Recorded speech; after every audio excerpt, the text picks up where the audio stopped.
We're in the bottom of the Zayin with Beis, Tana Rabbanon.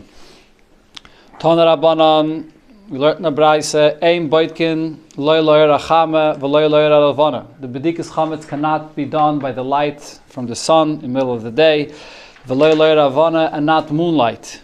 V'loi Avuka, and not the light from a torch. Elo Lo'ir Haner, only using the light from a candle. V'pnei She'oir Haner Yafal Bedika. It's the light of a candle that's perfect for doing bedika. Now, when the Gemara talks about sunlight, middle of the day, there's a machlekes rishonim what it refers to. Some say it refers to doing it prior to the time. You want to do it, let's say, you'd gimel by day. You want to do it before the time. But most opinions say no. It's not referring to the person that's doing it before the time. It's referring to a person that forgot or didn't get a chance to do bedika at night, and now he's doing it Yudalid by day. So the question is, Yudalid by day, could he do the bedika with middle of the day with the light of the sun? And the Braise here says you can't. Then the Braise brings the psukim that we already learned before. Vava b'shein ra'y l'dava. There's no clear proof in the pasuk that you have to use a candle. But zeichel l'dava. There is something that hints to it. Shenema shivas yamim sa'oir le'yomotze b'vateichem. Shouldn't be found in your house. It uses the term yomotze.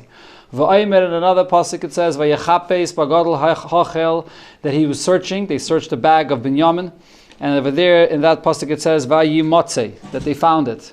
V'aymer, and the third pasuk it says v'eisei achapes es Yerushalayim baneiros, that when you search with candles. V'aymer, and the fourth pasuk it says neir Hashem nishmas adam chayfes kochadrei voten. It's with the candle that you search in every place that you have to. So over here, we use a candle to search for the chametz. We went through these psukim already before in the Gemara. So now, the Gemara is going to explain what it says in the Braise, that you can't use the light of the sun to search for your chametz. Why not? Sunlight in the middle of the day, isn't that the best light? Frek the Gemara, Hai erachamo heichidami. When we talk here about sunlight, what are we talking about? Are we talking making a bedika outdoors in your courtyard? And we're saying that you shouldn't rely on sunlight. Outdoors, you don't have to do bedika altogether. Why not? There are ravens that are there, and you can rely on the fact that the ravens, birds, any other cats, or whatever it is, they're going to eat up your chametz. You have chametz that you throw out, you have in your courtyard. You don't have to do bedika on that. You do bedika indoors. So that doesn't have to be done in the first place. Hello, what are we talking about? Bachsadra, you have an area which is open to the sun. There are two opinions what an achsadra is. Rashi's opinion regarding an achsadra, we learned this in Erevin, is an achsadra is an area that just has a roof. Totally open from all sides. It's just a roof with poles. But other Rishonim say, the Alter Rebbe Shulchan Aruch quotes, that an achsadra is an area that has only 3 walls and the 4th wall is open. And you have the light of the sun coming into that area. So this is an achsadra. So Rava said about this place, achsadra lo'oira nevdekes. You can do the bedika in an achsadra with the light of the sun that enters into that area. So you could rely on the light of the sun. Answers the Gemara, loitzriche la'aruba de becheder. What we're talking about is a case that you have a room, it's closed from all sides, but you have a skylight, and the sun comes in from the aruba, from the skylight. So now the Gemara asks, if that's the case, the heicha, in which area are you doing the bedika? Ila bahadi aruba, if you're doing a bedika right in that place where the skylight is, right there on the ground, haino achsadra. It's the same thing like when you have a place which is open on the 4th side and the sun comes directly in. The sunlight that comes through the skylight is the same thing. And by the way, when we're talking here about a skylight, it's not really a skylight. We're talking about a place that has an opening without a glass. If it has an opening with a glass, then that glass diminishes the light of the sun, and it's not the same. Talking about without a glass. Elo, so what are we talking about here? Litzdadin.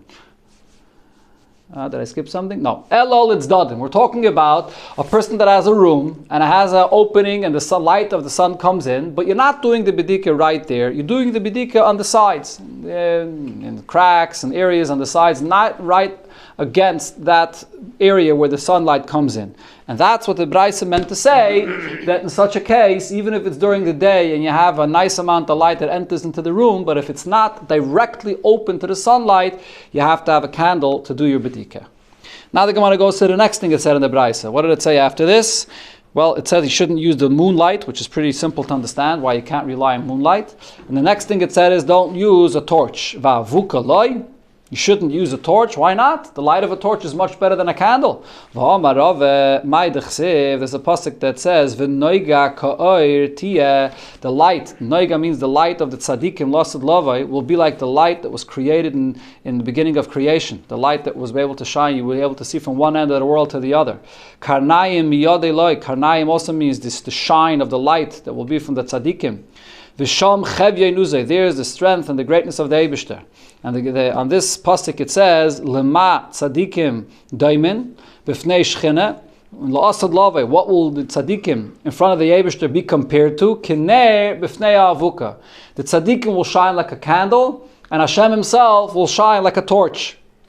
So we see that the light of a torch is much stronger than a candle. It's interesting that the Gemara has to bring all this drasha to prove this. It's an obvious fact.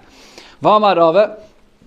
Another thing we see, the light of a candle is better, or the light of a torch that is better than a candle. Rava says, Avuka lahavdala mitzvah min hamufchar.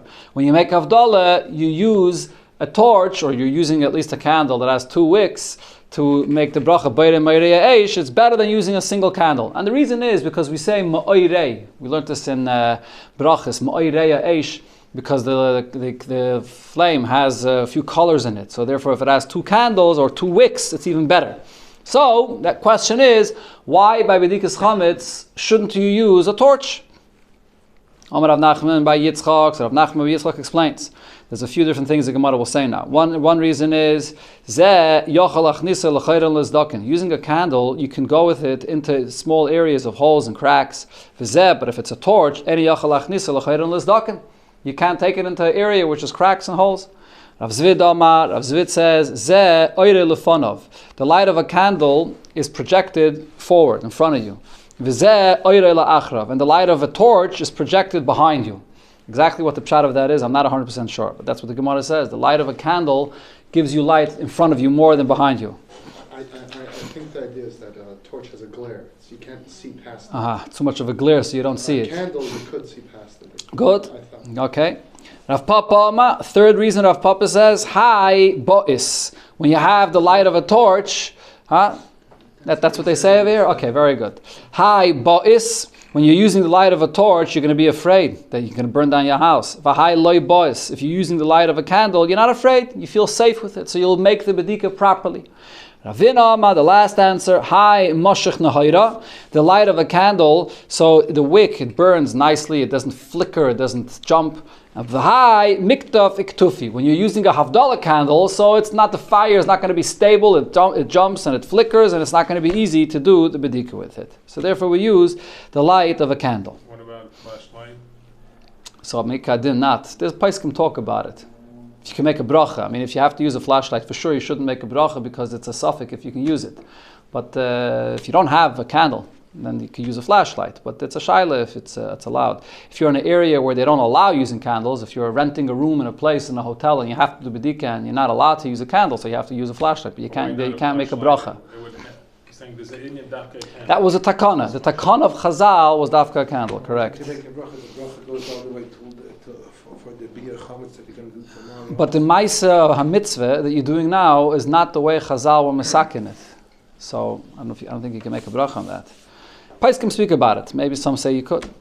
Sagt the Gemara, Kol Makom Shemach Nisan Cholo. It said in the Mishnah, a place where you don't bring chametz there, you don't have to do any bedika. But if you do have to do bedika.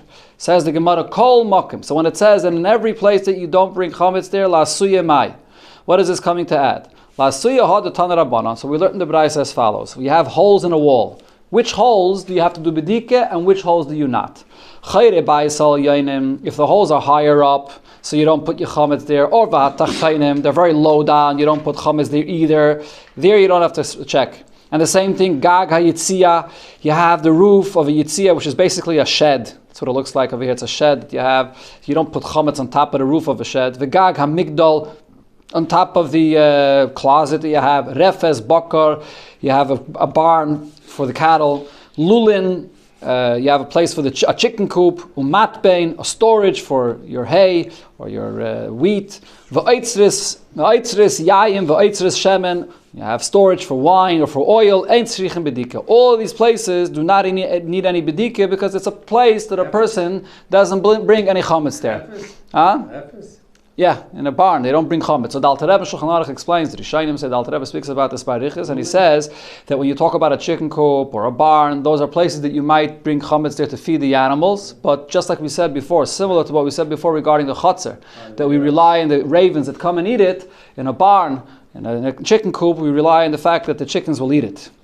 So there are exceptions to that. There are cases if a person knows that he brought the chametz there and the chickens didn't eat it, there are certain cases that are exceptions. But in most cases, even if you brought chametz there, you don't have to do any bedika there.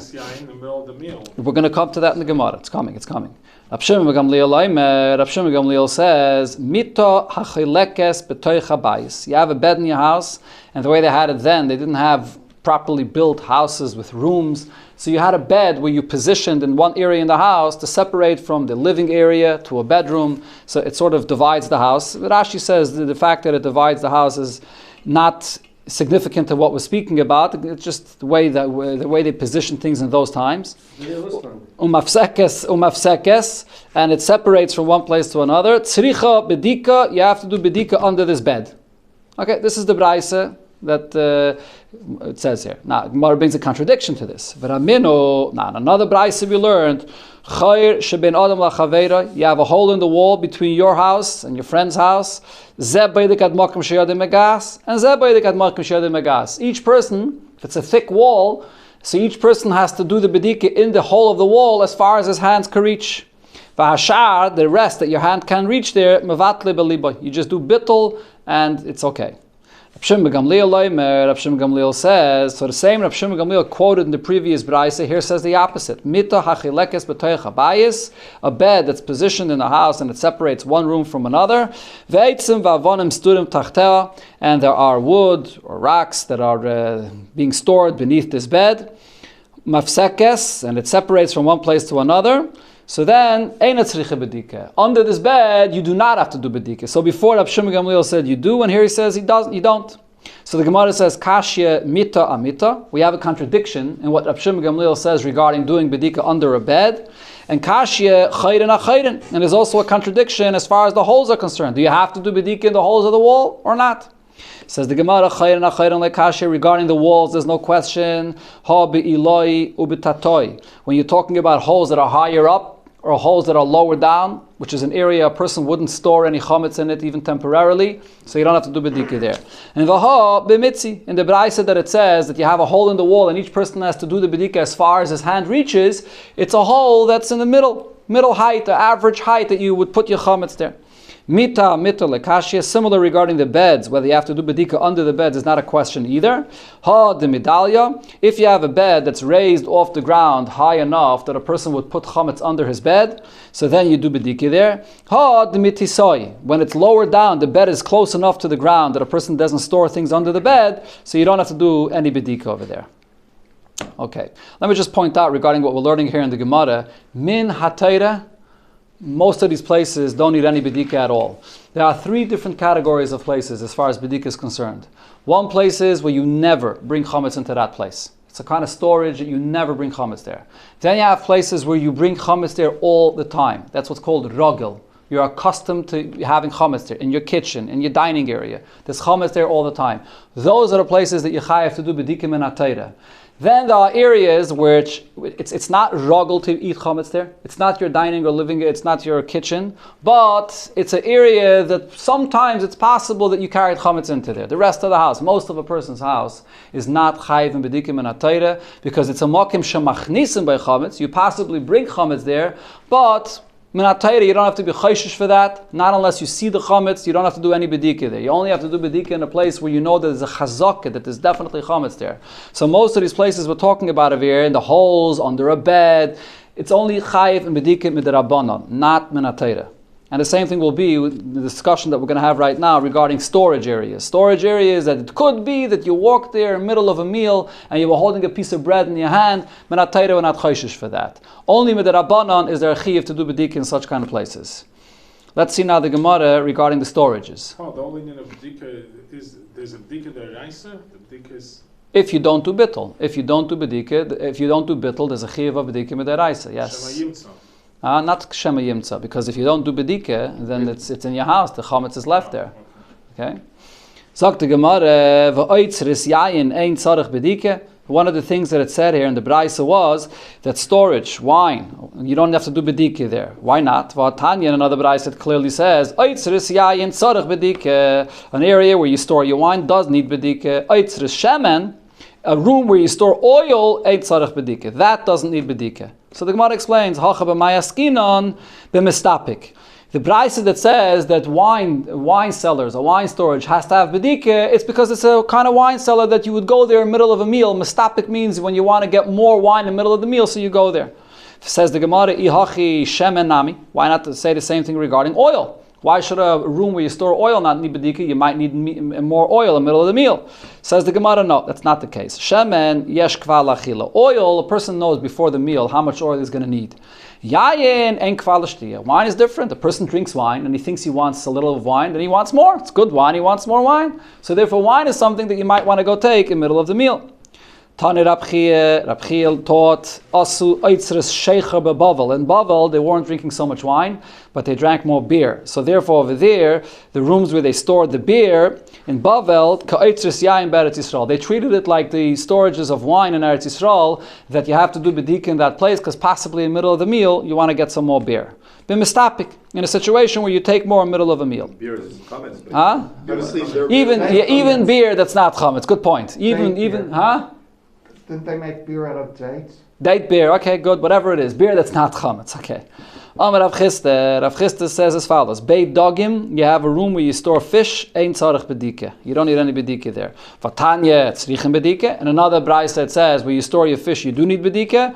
Says the Gemara like Kasha. Ha berav revi, if it's larger fish, so that's something that doesn't need bedike, because that's something that a person knows in advance how much fish he's going to use. Ha bezutri, when you have, I don't know, let's say sardines or herring, or smaller pieces of fish, that's something that a person may want to replenish in the middle of a meal. Amar Rabba Barav Hona, Bei Milchi, the room where you store your salt, Bei Kiri, the room where you store your candles, Tzarech Bedike, that is something that a person may want to go and take more of in the middle of a meal, and you need Bedike. Amar Rav Papa, Beit Tzivi, the room where you store your wood, Beit Tamri, the room where you store your dates, Tzarech Bedike also needs Bedike. You also might need more in the middle of a meal. Tane, we learned in a Braisa. Ein mechayve noisai lahachnis yadai lechayren lezdaken livdaik. We don't obligate a person to stick his hands into holes or into cracks in the wall or in the floor to do bedike. Why not? Mipnei sakana, because it could be a danger. So now the Gemara is going to discuss this case of a danger, and the Gemara will explain what's the pshat in this danger. What danger are we talking about? But before I read the Gemara inside, let me just mention what the Alter Rebbe brings in Shulchan Aruch, which could be negayah today. When you have a crack in a wall or a crack in a floor, and chametz falls in there, you're not obligated to break open the floor and take out the chametz that's there. If the chametz is inside and your hands can't reach it and you have to break it open, you're not obligated to break it open. And the same thing also, if you have furniture and chametz may have fallen behind the furniture and it's heavy furniture that you'd never move out of position, you're not obligated on Pesach to move your heavy furniture away from its place in order to get any chametz away that's there in that area. And the reason the Alter Rebbe says is, there's a few reasons why chachamim were mesaken to do bedika. I mentioned at the beginning of the Masechta, but the main reason is that it shouldn't become uncovered in the middle of Pesach, so you come to eat it. So in such situations where it's under a floor and you're not going to break it open in the middle of Pesach, it's under heavy furniture and you don't move it in the middle of Pesach, so you're not obligated to move it. But let's say if you have a couch, which you do move from time to time, and you might move it in the middle of Pesach, so that you are obligated to move to get rid of the chametz. Okay? So you're not worried the little animal might move it? No, I'm not chayshish for that. We're not chayshish for, we'll see, that's the next Mishnah Daf test tomorrow. We're not chayshish for an animal moving it. The what? Vacuum cleaners that you can go behind, you can get under as much as possible, okay? But here... Why do we today do all that? It's a chumrah. What? To what? To bedika, moving furniture? Heavy furniture? I'm not, you don't have to move. Unscrewing a bookshelf. Unscrewing bookshelves and moving heavy armoires and big pieces of furniture. No, you don't have to move that. But here, in this Braisa, it said sakana. You don't have to do bedika in these places because of sakana. So the Gemara wants to know, what are we talking about? My sakana. What sakana are we talking about here? And the Gemara will give two pshatim.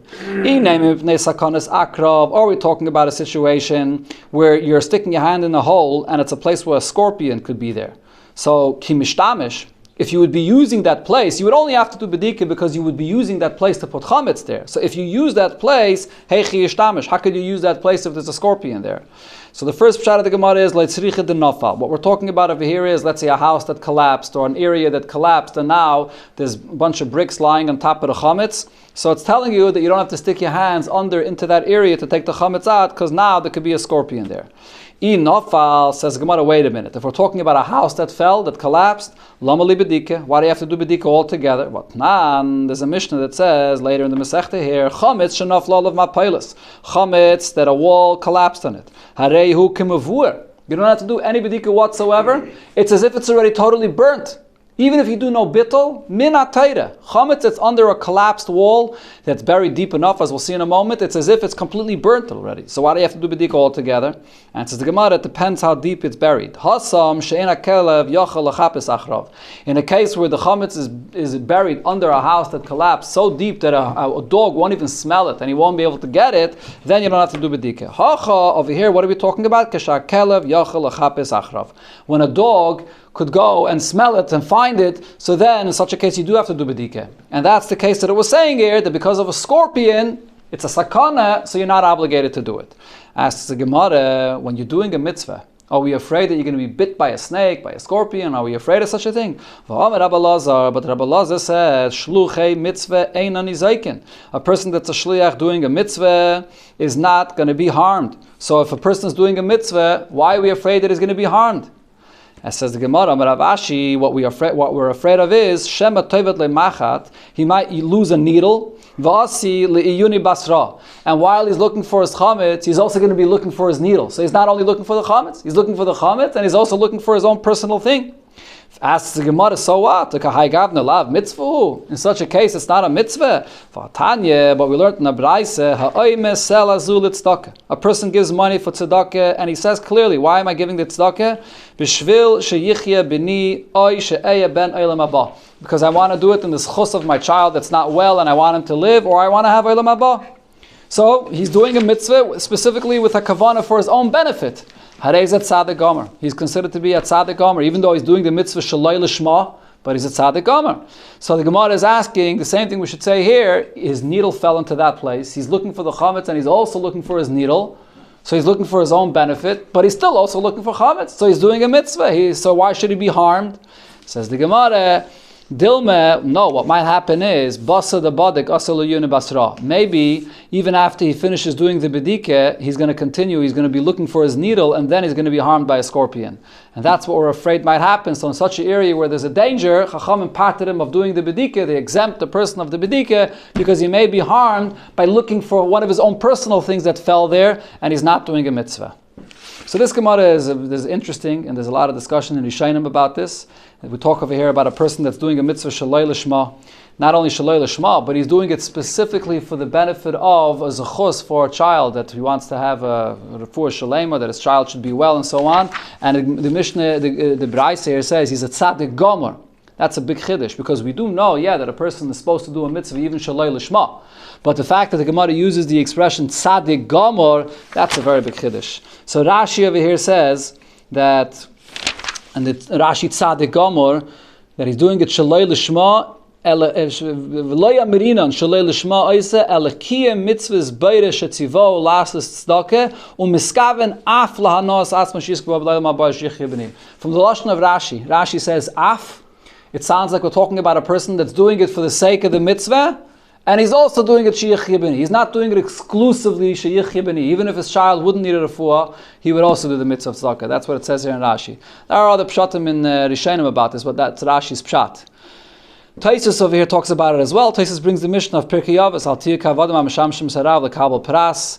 And Taisus explains that Mishnah that says that you shouldn't serve the Eibishter just for a reward, and you're not supposed to do that, is only in a case where a person would regret doing it if he knows I'm getting no reward. Mischaret, Taisus says. If you're not going to do it without the reward, and if you know you get no reward, you'll regret it, then you shouldn't serve the Eibishter that way. But a person that wants schar, but he would do it even without the schar, that's okay. And he's even called it tzaddik gomer. Another detail to point out here is that Rebbe points this out, that really what it says there in the Gemara is not unique to tzedakah. Right? From you see here from the way Rashi explains this, we're talking really about any mitzvah. The Gemara applies it here to the mitzvah of b'dikas chametz as well. So when the Gemara here brings this example of ha'oimes sela zu l'tzedakah b'shvil sheyichya b'ni, the Gemara is bringing this example because to actually bring a refuah shalema for a child or for any person that needs a refuah shalema, this gula is tzedakah dafka b'shvil sheyichya b'ni, because when you give tzedakah, there's another person that you're giving him life, another person that needs money, that needs the food, and you're giving him life. That's the actual zgula sheyichya b'ni. That's why the Gemara uses this example dafka. Okay, let's go weiter in the Gemara. Now the Gemara is going to bring a second pshat for when you're not allowed to do, when you shouldn't do bedika. You don't have to do bedika because of a sakana. Rav Nachman ben Yitzchak Amar mishum sakanas hanochrim. We're talking about a case where there's a sakana of a guy. You're doing bedika in a place where a guy might be wondering, what is this guy doing here? And the Gemara explains what we're talking about. A flamohi. We're going according to flamo. What did flamo say? The Tanya, we learned in the Braisa as follows. Charsha ben Yehudi larmoi. You have a hole in your wall that separates your apartment and a guy's apartment. Baidik at makom sheyadem agas. Do your bedika as far as your hand could reach. Vashar mevatle belibay. The rest your hand can't reach. You just mevatle the chametz in your heart. Flamo Amar. Flamo said, Kol atzmein a baidik mipnei sakana. In such a case, don't do bedika at all. There's a sakana here. The guy might be wondering, what's this guy doing here in my wall? What's the sakana? The Gemara explains, my sakana. What's going to be the danger? Name sakanas kshafim is the danger that the guy may be thinking that you're doing some kind of a kishiv, some kind of a magic over here in the wall, and he gets worried about this. Ki yishtamish, heichi yishtamish. Again, the premise here is, if you're doing bedika there, you must have been using this area to store chametz there. That's why you're doing bedika there. So how did you use it if the guy would get concerned about you using a hole in the wall? Answers the Gemara, no. Hasam ki yishtamish yimame. Well, you use this hole in the wall daytime, or nahayred, there was light. V'lemasaka daite. The guy is not thinking about what's this Jew doing here by using the wall.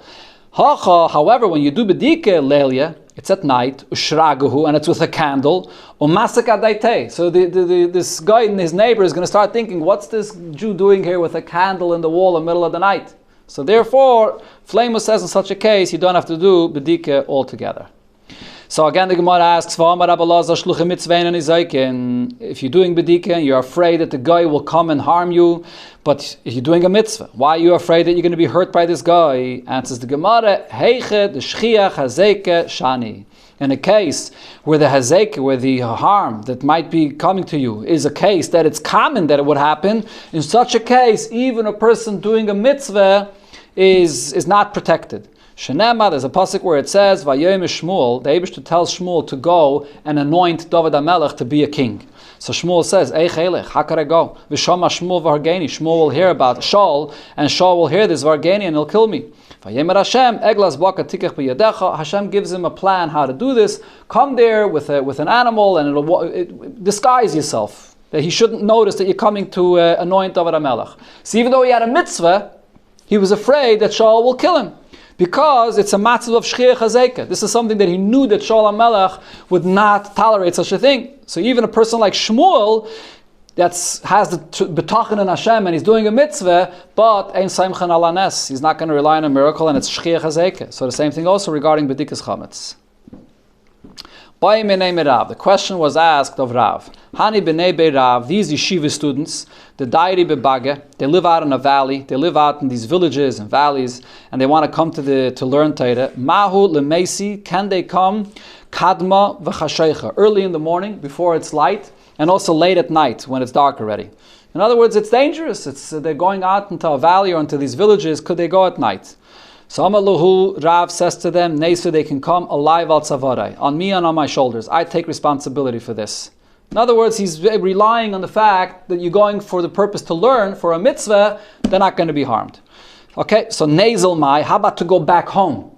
To come early when it's dark, or to come when it's night, that's okay, because they're coming to learn. How about when they're finished learning and they're going back home? Amaluhu lo yadaina. Rav said, I'm not sure about that. Then the Gemara says, but itme, we learned Amar Rabba Laza, shluchi mitzvah ein ani zaykin. You're going to do a mitzvah, you're not going to be harmed. Loi bali chasan, not on your way to the mitzvah, and loi b'chazirasan, not on your return as well.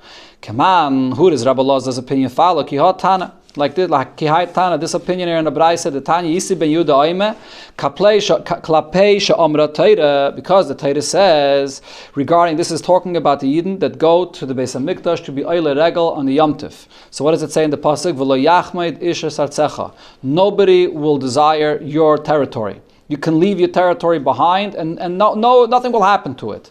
Melamed, what this teaches you is not only your territory, but actually shetei paroscha roya ba'afar. Your cows will go graze out in the field and the places. It'll find food on its own. Ve'en chaya mazikasa. No animal will attack it. Tanagoiltcha menakeres ba'ashpa. Your chickens will go and then peck in the garbage and they'll find food. Ve'en chulda mazikasa. And a weasel will not harm it. So the Eibusha says, you can leave all your things behind and I'll take care of everything. So now we can make a kavachomer. You're talking about these animals, that it's common that they get harmed, they get attacked. And will not be harmed because you went to do a mitzvah, you went to be oile regel.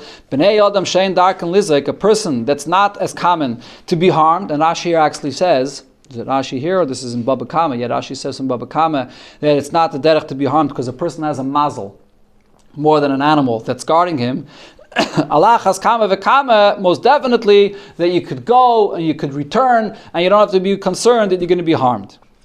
But here I only see when you go, when you leave your house. How do I know even when they are on the way back and they're not anymore in the Beis HaMikdash, how do I know that you're not going to be harmed? So the pasuk says in another place, Ufanisa ba'bayker, and you'll come back in the morning, and you'll come back to your tent. You'll come back and you'll find your tent and everything will be in place in peace. So now the Gemara asks the question, if even on your way back you won't be harmed, why does it have to mention that doing the mitzvah, going to do the mitzvah, you won't be harmed? It's obvious. If on the way back it says you come back and find your tent, why does it even talk about when you're doing the mitzvah? Says the Gemara, you're right, it has to teach me something else. Look at the Rab Ami. And I mentioned this before, Kol Adam sheyesh lekarka oile regel. A person that owns a piece of land has the mitzvah to be oile regel. If you don't own a piece of land, ein oile regel. You don't have the mitzvah of going to the Beis HaMikdash. So when it says in the pasuk, v'lo yachmoid ishes artzacha, it's coming to teach you that only if you own artzacha, if you own a piece of land, then you have to be oile regel. The Marshahi says that the reason is, one of the main things that Yidden did when they were oile regel was, they brought their bikurim and their ma'aseh sheni from the produce of their field. If you don't own a piece of land, so you don't have any produce to bring, so the Torah patters you. You're exempt, you don't have to come, If you have to own a piece of land, I believe it's referring to owning a piece of land in Eretz Yisrael, although I'm not 100% sure about that. L'chayr in Eretz Yisrael, yes. Another interesting thing about what happens when the Yidden come to the Beis HaMikdash. Why isn't there these delicious fruits of ginoisar growing in Yerushalayim? Ginoisar was a very, very sweet fruit that grows near the Kinneret. We learned about this before in Brachas and Shabbos. A very sweet fruit. Why doesn't Hashem make that these sweet fruits should grow in Yerushalayim? Says the Gemara, so that the people that come to the Beis HaMikdash shouldn't be saying, oh, we came to Yerushalayim and we have these very sweet fruits, that's good enough. So they're coming and they're being oile regel and they're getting distracted. Instead of going to the Beis HaMikdash, they're going for the sweet fruits. A similar thing, why aren't the warm baths that you have in Tveria? Why don't you have these warm baths in these well springs? Why don't you have them in Yerushalayim? For the same reason, we're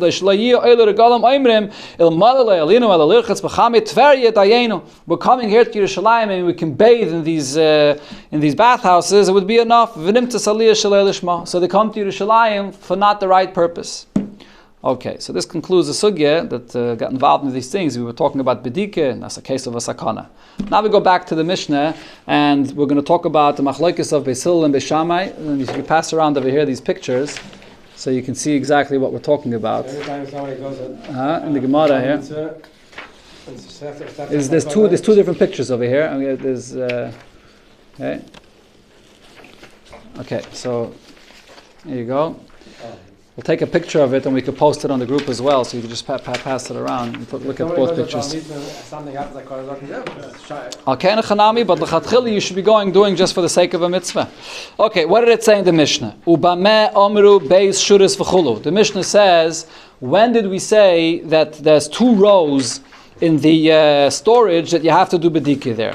So the Gemara first wants to know simple pshat of the Mishnah. Martif man dachar shmei. Whoever mentioned anything about a storage, about a cellar in the Mishnah? We're talking here about a wine cellar. Whoever mentioned this in the Mishnah? Says the Gemara, you're right. Hachikama. This is how you have to read the Mishnah. You have to insert something that we didn't see in the Mishnah. Kol makim she'em machnisim by chametz ein tzarich bedika. A place that you don't bring chametz there doesn't need any bedika. V'oitzris yayin v'oitzris shemen.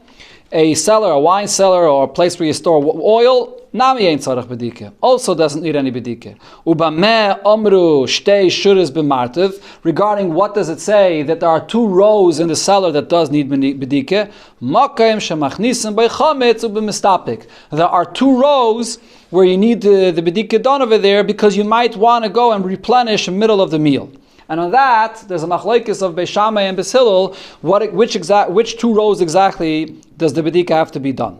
Beis Shammai Yaimrim, it said in the Mishnah. Beis Shammai say shtei shuros. What are the 2 shuros that are in the Mishnah? So what's the full quote of Beis Shammai? So in the Mishnah on Dav Beis, it said that Beis Shammai said Beis shuros al pnei kol amartiv. 2 rows on the entire cellar. So now, which 2 rows is Beis Shammai referring to? So we have a machlokes here. Rav Yehuda says, Rav Yehuda, shtei shuris she'amru, the 2 rows that Beis Shammai is speaking about, min ha'aretz v'ad shmei kaira. So that's the 2 rows. If you look over here in picture Tzir Aleph, okay, if you look at Tzir Aleph, so you have over here the 2 rows, 2 front rows. You enter into your wine cellar, the 2 front rows from floor to ceiling. That's Rav Yehuda's opinion. Rabbi Yechanan says in the next picture, what are the 2 rows? Shura achas kimin gam. It's 1 shura in the shape of a gam, which is basically the shape of a chaf or the shape of an L. In the second picture you have over here, 1 row right in front of you, and the top row that's closest to the ceiling. That's the second opinion. Tanya kvasa de Rav Yehuda, Tanya kvasa de Rav Yechanan. We learned in one brayso like Rav Yehuda and in another brayso like Rav Yechanan. Tanya kvasa de Rav Yehuda Beis Shammai Yomrim shtei shuros al pnei kol hamartiv. The Beis Shammai says the 2 rows of the entire cellar. Shtei shuros ha'amru, and what's the meaning of the 2 rows? Min ha'aretz v'ad shmei kaira. The 2 front rows from the floor to the ceiling. Tanya kvasei de Rabbi Yechanan. In another brayso we learned like Rabbi Yechanan. Shtei shuris al pnei kol hamartiv. The 2 rows of the entire cellar. Chitzayna, the outer, the front row, royes ha-pesach, immediately when you enter into the cellar. And then ve'el and the top row, royes ha-kaira, that's seeing the ceiling, that's right near the ceiling. And but shalifnei mena, a row that's inside of this, or that's below the top row of the barrels, ain't tzarich bedika. You don't have to do any bedika. So the point is that the ones that are closest outer or top is the place where we are concerned that chametz may have fallen there. Okay, now we're going to discuss Beis Hillel's opinion, and we're going to look at Sir Gimel and Sir Dalet, picture 3 and 4. Says the Gemara, Beis Hillel shtei shuris hachitzainis shehein al yainis. Beis Hillel said you have to do 2 rows, which are also the top rows. So what is he referring to? So here again there's a machlekes. Rav says, El yaina v'shalamatay mena. You do the top row and the one below it. Like you see in the 3rd picture here, Tzir Gimel. When a person wants to get more wine, so where does he take it from? Not from the bottom. He takes it from the top. So the top 2 rows is the place where there may be chametz stuck there. Shmuel says, El yaina v'shalifnei mena. The next picture here, Tzir Dalet, the top row, the top one and the row right within it. The top 2, one and the next one inside of it. My time of the Rav. What's the basis for Rav's opinion? Dayik chitzainis. Rav is looking at the word chitzainis. Beis Hillel says only the outer row you have to do the bedika. So therefore Rav says that it refers to the 2 outer ones, one below the other. Okay, so the Gemara asks on Rav, but v'ha el yaina is katani. Beis Hillel also says that it has to be only the ones on the top. According to Rav, it's even the 2nd row as well. Says the Gemara, when he says el yaina is lemuti tatoy de tatyaisa. When he says the top, it means just to exclude the lower ones that's lower down. Not meaning to exclude that the 2nd row is not part of it. No, the top 2 rows is part of it, but the lower one that's lower than the 2nd row, that's what's excluded. So the top 2 rows. That's Rav's opinion. Shmuel explains, you have to do the two top ones, one on top and the next one inside on the top. My time, what's his reason? He says, look, Beis Hillel said it has to be only the top rows that you do the bedika. Asks the Gemara, but Beis Hillel also said that it's only the outer row that you do bedika for. So why are you saying that even the second one in you do the bedika? Says the Gemara, when Beis Hillel said that it's only the outer ones, he doesn't mean that the second one is not included. He means to exclude the innermost ones, the ones that are further inside. Rab Chia learned like Rav. Kulu Tanoi Tanik Kvasei de Shmuel. All other Tanaim understood Beis Hillel's opinion like Shmuel. The Hilchase Kvasei de Shmuel. And the halacha is we paskin like Shmuel.